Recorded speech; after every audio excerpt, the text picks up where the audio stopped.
Oprema za mačevanje ti baš pristaje, Marine. Hvala, Tiki. Nadajmo se da je lakše baratati sabljom nego naći kaciku koja pristaje.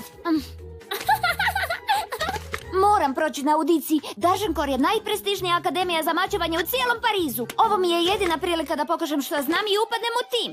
Cijeli vikend si učila pravila mačevanja. Biće sjajna! Imaš pravo. Ostavit ću dobar dojam na Adriana. Krećemo. Ovo će mi savršeno pristajati. Ja sam majstor mačevanja, gospodin Darženkor. Kao što znate, imamo samo jedno slobodno mjesto u timu ove godine. A kako bih izabrao najboljih kandidata, promatrat ću početnike kako izvode seriju napada na iskusne učenike. A gdje je Adrian? Zauzmite stav. Izgledaš kao da tražiš nekoga? Da, mislila sam da je Adrian ovdje, znaš, visok dečko, plav, drag, super zgodan. Hvala na komplimentima. Nisam znao da te zanima mačevanje. Adriane, drago mačevanje, sviđaš mi se. Drago mi je vidjeti te, sviđa mi se mačevanje. Zauzmite stav! Savi koljeno i ispruži lijevo stopalo okrenuto prema van.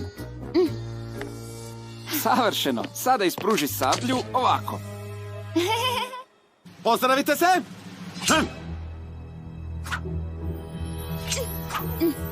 En garde!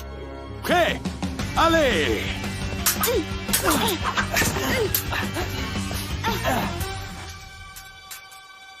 Hajde, Marinet, trebala bi me taknuti. Taknuti te, da. Attack! Touche! Feuer! Hvala. Samo sam krenuo u napad. Imaš dobre reflekse. Angard! Pre? Ale! Napad, pareri, posta, kontranapad. Poen za tebe, Marinet. Ne shvaćam, prvi si me taknuo. U mačevanju sa sabljom napadač ne mora nužno osvojiti poen, iako je prvi taknuo protivnika. Preuzela si inicijativu, što znači da si imala prednost. Preostali su mi pareri posta i izgubio sam. Ali sve se odigralo tako brzo, kako možeš znati ko je osvojio poen? Nismo uvijek sigurni. Zato se može odlučiti biti suzdržan. Hoćemo nastaviti? Hej vi! Jeste li vi gospodin Darženkor, majstor mačevanja? Želim se priključiti timu. Primamo samo najbolje, momče. I bio sam na svakoj akademiji do sad. Par le feu, ti si baš vrlo smio. U redu, razmotrit ću tvoj prijem ako pobjediš jednog od mojih učenika. Ko od vas je najbolji borac?